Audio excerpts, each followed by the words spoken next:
Hello friends, आप सभी लोगों का स्वागत है हमारे यूट्यूब चैनल पर। तो आज हम देखेंगे कक्षा 8 का हमारा इतिहास और नागरिक जीवन यूपी बोर्ड का पाठ 6। पाठ का नाम है ब्रिटिश राज के अधीन भारत। तो देखिए दोस्तों, जैसा कि हमने इस वीडियो में इस पाठ के प्रश्नोत्तर को लिया है, तो चलिए देखते हैं। प्रश्न नंबर 1 है बहुविकल्पीय प्रश्न। यहाँ पर प्रश्न दिया गया है और 4 विकल्प है।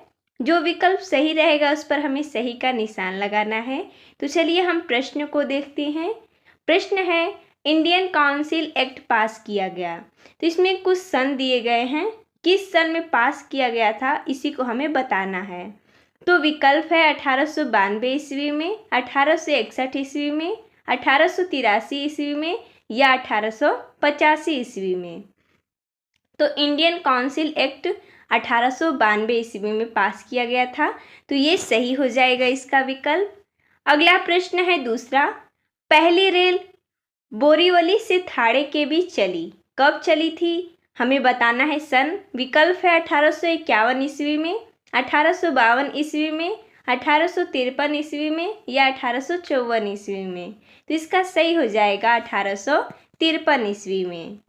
अगला प्रश्न है दूसरा अति लघु उत्तरीय प्रश्न।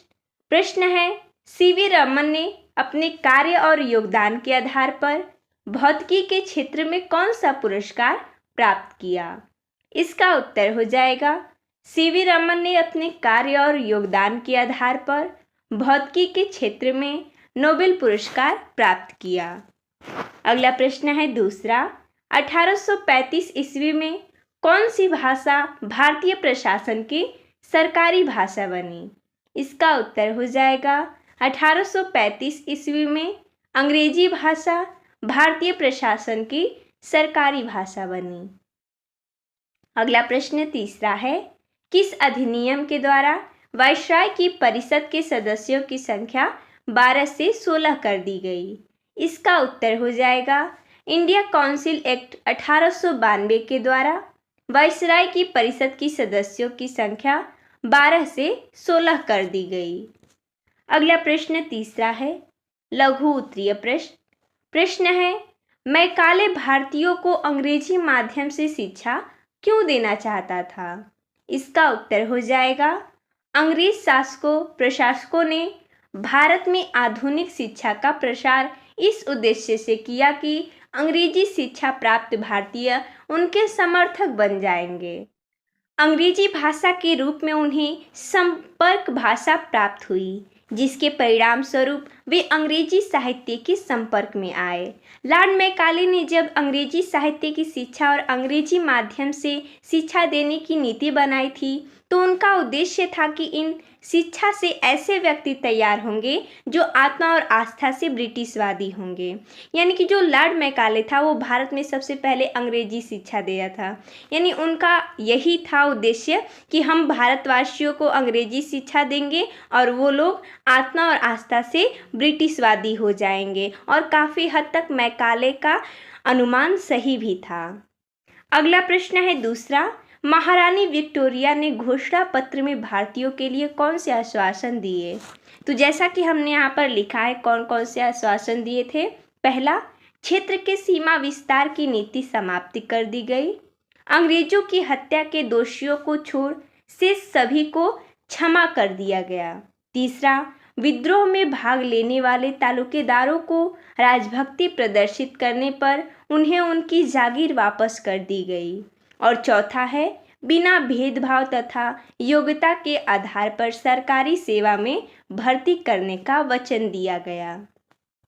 अगला प्रश्न है चौथा दीर्घ उत्तरीय प्रश्न। प्रश्न है, ब्रिटिश संसद द्वारा भारत में किए गए 4 प्रशासनिक सुधारों के बारे में लिखिए। तो जैसा कि हमने यहाँ पर लिखा है 4 प्रशासनिक सुधार जो कि ब्रिटिश संसद के द्वारा भारत में किए गए थे। पहला, ब्रिटिश संसद द्वारा 1861 ईस्वी का इंडिया काउंसिल एक्ट पास किया गया, जिसके तहत इंग्लैंड में भारत के लिए मंत्री और भारत में वायसराय की नियुक्ति हुई। दूसरा है, इसके बाद इंडिया काउंसिल एक्ट 1892 अधिनियम पास हुआ, जिसमें वायसराय परिषद के सदस्य 16 कर दिए गए। घोषणा पत्र के तहत 1861 का इंडियन सिविल सर्विस एक्ट भी पास हुआ, जिसके अंतर्गत महत्वपूर्ण पदों पर आईसीएस अधिकारी नियुक्त होते थे। इनका चयन लंदन में खुली प्रतियोगिता के द्वारा होता था। तीसरा है, 1883 से 85 ईस्वी में स्थानीय स्वशासन अधिनियम पारित किया गया। और चौथा है, 1893 ईस्वी में सेना और पुलिस को भी पुनर्गठित किया गया। भारतीय सेना में सूबेदार और पुलिस संगठन में दरोगा के पद भारतीयों के लिए रखे गए। तो देखिए दोस्तों, जैसा कि इसमें इतना ही प्रश्न दिया गया था, तो मिलते हैं तब तक के लिए धन्यवाद दोस्तों।